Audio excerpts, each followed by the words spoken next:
Welcome back to Headlines Now, and here's another story that has in fact been making headlines. NDTV brought to you the shocking case of a Chennai girl thrown behind bars last week for what many call no crime.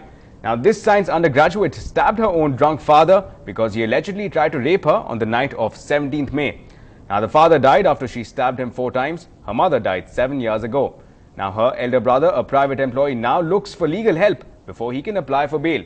Radhika Iyer brings to us this sensitive story. This prison in Vellore in Tamil Nadu has been home to a 19-year-old who perhaps has gone through the worst torture.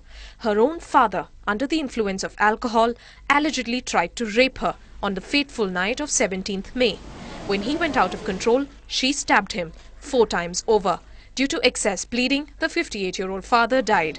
The girl, under shock, sat in the pool of blood until dawn when the police arrested her. If the allegation that the young woman defended herself against her father because he was trying to attempt to rape her, I certainly don't even think she should have been arrested. NDTV contacted officials in the police department right from the level of an inspector to the Director General of Police. None was willing to comment on camera. The case, they say, is under investigation and the charge sheet will be filed in about 10 days. That is something that would tear her apart. This is a trauma that she would be going through. That is one. And now she doesn't have anybody to talk to, at least even to say as to what she feels. So there has to be a support system. There has to be somebody who would go and call on her and ask her, allow her to speak out first, rather than asking her, putting our questions and seeking replies. 19-year-old Anju's elder brother at 27 is the only earning member of the family. He wants privacy for his sister and, more importantly, help. Help from the legal community who can help fight this case of self-defense, and from the police, who he prays treats this case as an exception and a sensitive one. In Chennai, Radhika Iyer, NDTV. So difficult questions being raised there about how to deal with this sensitive issue, and of course to dwell on that one question, we are now joined by Radhika Iyer, the senior editor of Ndtv-Hindu, and also Wahida Nizam, who's joining us again, the convener of a Working Women Forum. Now Wahida, I'll come to you first at this point. It's very easy to look at the story in terms of, again, black and white, but that is not the case as it is, especially for a girl such as Anju, a 19-year-old college graduate who, again, had to fight to defend her honor, had to fight off that rape attempt, alleged rape attempt, let's call it that at this point. How difficult a situation is Anju dealing with right now? Give us some perspective for the aid of our viewers. Yes, it's a very difficult situation for Anju. I would say that she doesn't even appear to have started to fight, because there is no help so far coming out for her. She is in the jail, and there is also an opinion that she should not have been even arrested and put in the jail. But apparently there is a crime committed, so the police have taken her into custody. But it is not a case of murder at all. Anybody who approaches this case should have a very firm idea that this is a case of crime committed in self-defense. That should be the very firm idea. And also taking into consideration and account the trauma that the girl should be going through. On the one hand, the very fact that she was attempted to be raped by her father, and in defense she has stabbed him several times. Say 4 times she has stabbed him, which led to his death. And finally now she sits back now to even allow the reality to creep into her and say that she's murdered her father, who was died and who was attempted to rape her. So these things are, so traumatizing for a girl of 19 years to even come to terms with. So far there is nobody, and there is no support for her within the family. She has lost her mother, and it is also reported that the neighborhood is also a very new neighborhood to her. So far it's been 9 or 10 days. It's very difficult moments, and 9 days since the crime, since the thing has happened. So far there is nothing. So I would like to confirm and assure now that from our movement, Working Women Forum, we have... Right, so essentially it is a very difficult moment right now for Anju. Now, Radhika, you have been tracking this story. You followed these developments very, very carefully, and what they really mean here. Now, a very difficult situation, a very traumatic moment, this one, especially for Anju and her brother at this point. What sense are you making of these developments? What defense does she have?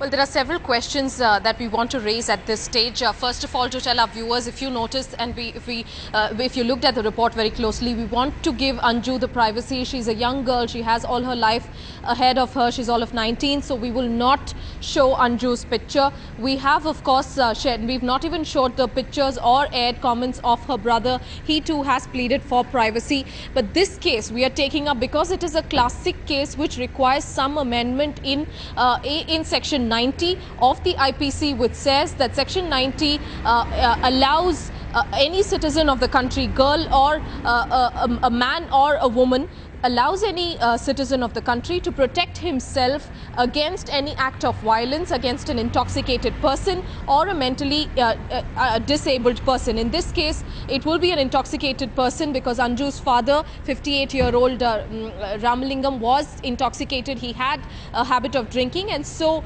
that fateful night that incident took place. Now, we've covered several cases of crime, but this really is something that goes on to prove or almost takes away our faith from humanity, doesn't it? First, for a girl to actually face something like what she has of allegedly a rape by her own father, and of course to resist that, to stab him 4 times over and to sit in the pool of blood till dawn, to even realize what exactly she has done until the police came and she revealed all of it to the police and she has been arrested. So she was prepared for the inevitable, which was the arrest. So first, the point that goes into consideration is why didn't Anju flee, which goes to say that Anju was in a state of shock. She did not flee the place, and so for the last 9 days she's been arrested and put in Vellore prison. Now, we are not saying that Anju is saying the complete truth. We don't know.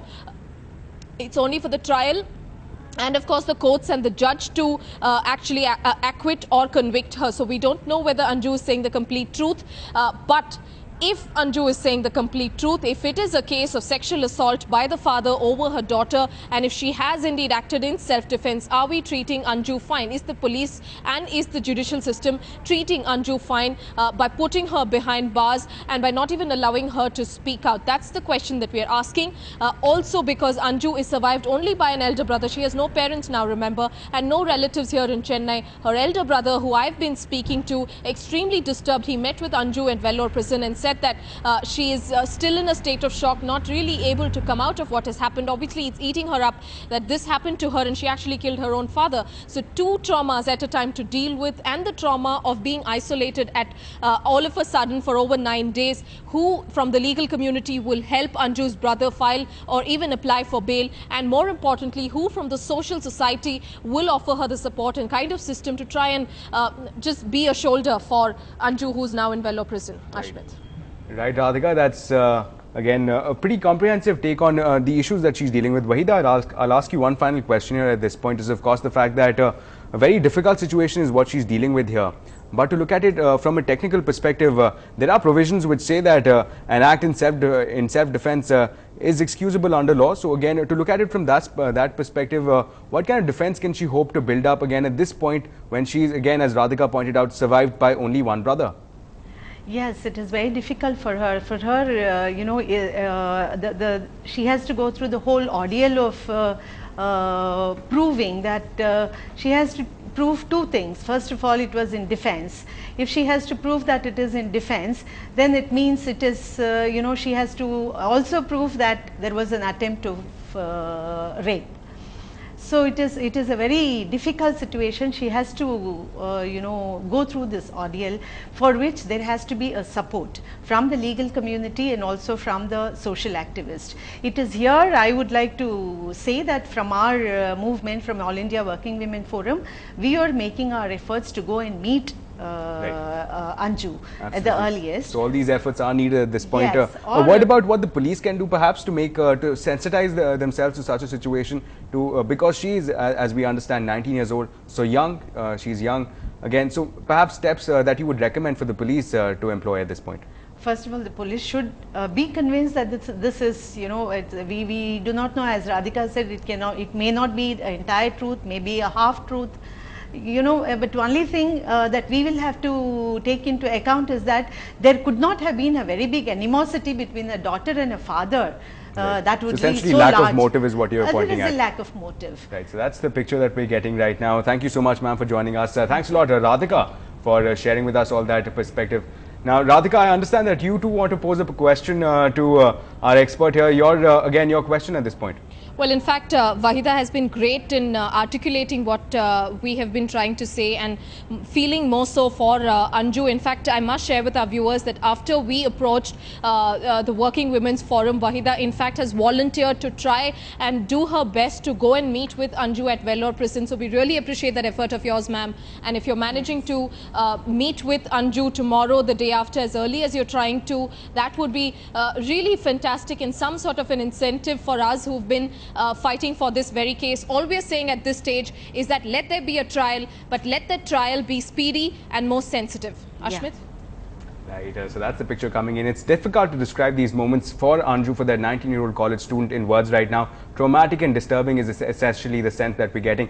Thanks a lot, Radhika, for joining us with all those details and perspectives. Thanks a lot, Wahida, for sharing your time with us in our studios to share with us to show your thoughts on these disturbing developments. Let's move ahead now. Time now to slip into a short break. We'll be back on the other side with lots more update for you. Keep watching.